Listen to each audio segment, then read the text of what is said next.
It's Hugh Hewitt. Biggest political story in America today is in the New Yorker. It's authored by my guest, Ryan Lizza. It's a profile of Christie and the Bridgegate scandal. How long have you been working on this, Ryan?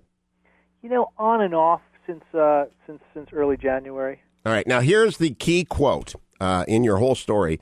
Comes from a top official at the Port Authority, not named, told you that Christie, quote, injected 50 to 60 political patronage jobs as well as strategic political people into the Port Authority, quote, with the view that he can use this entity to drive capital projects for New Jersey and satisfy campaign promises. Now, is that illegal in your view, Ryan Lizza?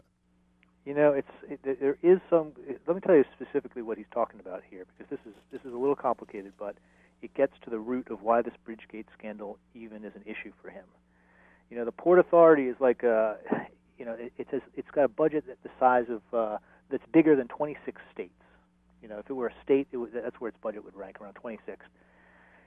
There was a big tunnel project in New York and New Jersey that the Port Authority was going to help pay for. I don't know if you remember this, but it was they call it the ARC Tunnel Project. Yep. Back in 2010, Christie made a big splash, and a lot of conservatives cheered him for this.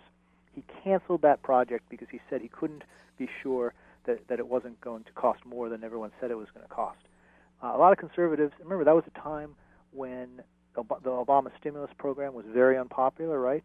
And there were a lot of Republican governors who were taking a hard look at infrastructure projects and not going forward with them because they thought they cost too much. When he did that, he took the money from that the Port Authority was going to spend on that tunnel project, and he injected it into the state of New Jersey's Transportation Trust Fund. Now, what did this allow him to do? It allowed him to keep a campaign promise not to raise gas taxes to fund that transportation fund. It all looked like a very deft political move. This was coming at the time when Christie was becoming a national star on the right, when he was engaged in some big battles with teachers' unions and public employee unions. And it was sort of the moment where he really gained a lot of traction among conservatives. No, it was his Patco moment. Very well. Yeah, it was his Patco moment. It was a big deal. Well, the seeds of Bridgegate were planted after that, because what happens after that is a Democratic assemblyman who nobody really knew who this guy was. He runs a transportation committee in New Jersey. He says, wait a second, I don't like this. I am going to investigate what's going on at the Port Authority. And he gets the assembly to grant him the power to subpoena documents from the Port Authority. Now, this is a rare thing in the New Jersey legislature. They don't get committees that have investigative power to subpoena things. He got that. Spent 2 years investigating things. They never handed over anything. And then, lo and behold, as September comes along and the Bridgegate and this unusual event happens on the George Washington Bridge, he decides, along with a state senator named Loretta Weinberg, that he's going to use that long dormant subpoena authority to look into Bridgegate instead. And what happens? He finds the famous. The famous emails that everyone knows about that led to the shakeup in Christie land. The seeds of that were all planted in 2010 when Christie made this move with Port Authority. There would have not been any subpoena authority to investigate Bridgegate if that hadn't happened back in 2010. Now, your top official who says 50 to 60 political patronage jobs, is he a Democrat? Is he an enemy of Christie?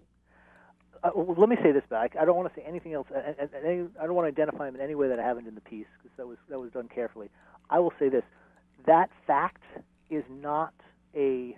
If you Google around, if you look at the reporting on the Port Authority, that is not a controversial fact. That is essentially this person restating what's been widely reported already. But this person does go on to indicate that there would be nefariousness in the redirection. So my question to you is, Paul Fishman's the new Christie's the new United States Attorney. Is it illegal? Yeah, is it legal? If Paul Fishman comes to Ryan Lizza and says, "Tell me who your source is, I got to talk to him," are you going to dummy up? I'm not. I honestly don't think that this is. I go to jail for my sources, but I honestly don't think that this specific thing, Christie canceling that project and using the money to fund the transportation fund in New Jersey,